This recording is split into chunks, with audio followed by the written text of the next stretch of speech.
She looks great, looks well rested. She actually talked to us about this week's format and how she liked it.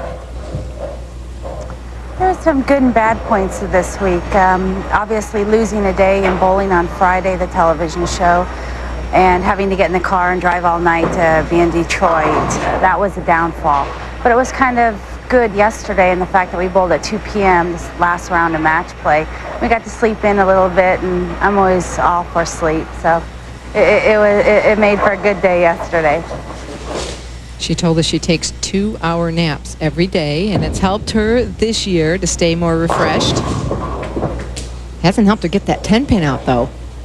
Wendy has bowled a terrific game. I mean, she hasn't missed the pocket from the third frame on.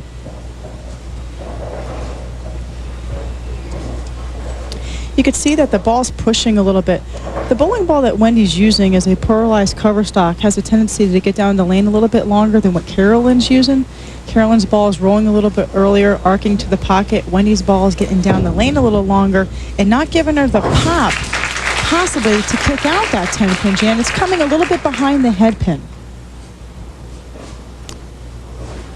Okay, well, Wendy Macpherson now trailing by 21 pins because Carolyn Dorin-Ballard could step up and strike out for, I believe, 237 at this point.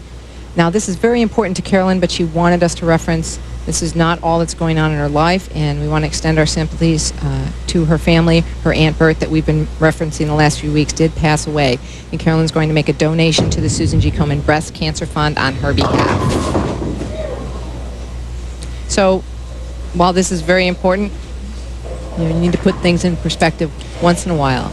Yeah, you tend to overlook things. People don't realize that we are humans out here. We have lives. We have families. You know, there's illnesses. There's diseases. Del Ballard's going through a rough time right now with a family member of his. So there's a lot going on in that family, but they seem to overcome it when they come to the bowling center. Like you said, Jan, you put it in perspective, get your job done. Exactly.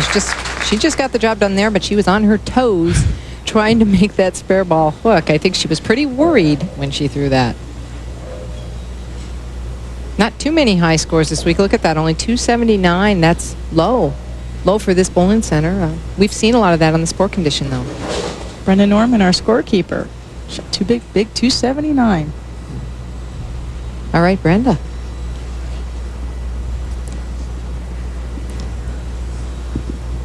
We've only seen 3 or 4 300s this year on the sport condition.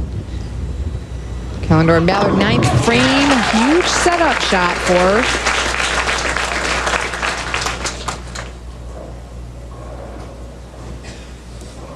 She needed that strike in order to keep herself in a position of being able to step up and win.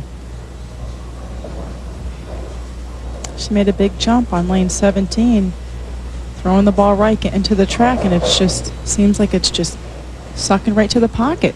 Working very well for her. Wendy Macpherson could shoot 216, and that's a start. From watching this game now, you can see why they are the bowler of the years and the runner-up of the years. Exactly. It's never over till it's over. I believe Wendy is requesting a re-rack on lane 17. Taking a little bit of time, and obviously a very important strike. She trails by 10 pins going into the 10th frame. She really needs to strike out here to force Carolyn to double, but anything she can do will force something.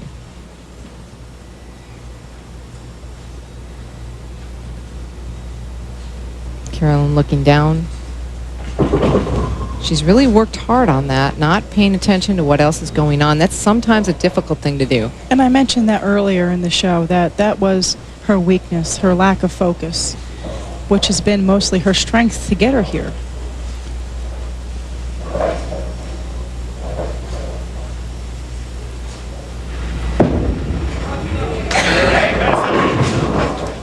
And a key shot going high, leaving the 3-6. That lane has been hooking a little bit more. Wendy didn't get the ball far enough right. Seemed like it hit that friction area and just went left on her very quickly. Well, she'll need a spare and a strike to force Carolyn to mark. Picking up her reactive resin ball, moving left.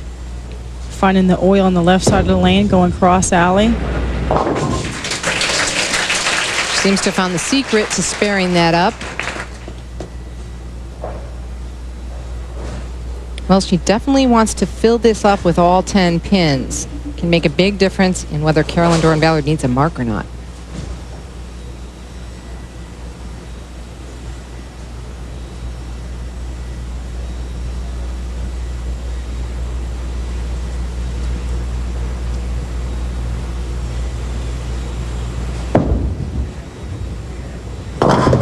And 9 is big enough. 9 will force Carolyn Dorin-Ballard to mark.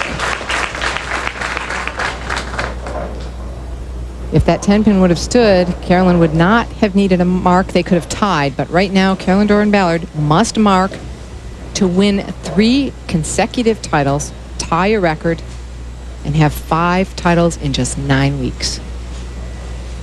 A record that has last been broken in 1990 by Tish, we mentioned earlier. And did she make it when she needs it? What a hot hand. So Carolyn Dorin-Ballard wins her 5th title this year. Stay with us. We'll be right back. Open are being brought to you by the Women's International Bowling Congress, striving for 86 years to identify and fulfill the needs of women bowlers. By Travelodge Hotels, first with families, relax with Travelodge. And by PWBA.com, the official site for news and information about the Professional Women's Bowling Association.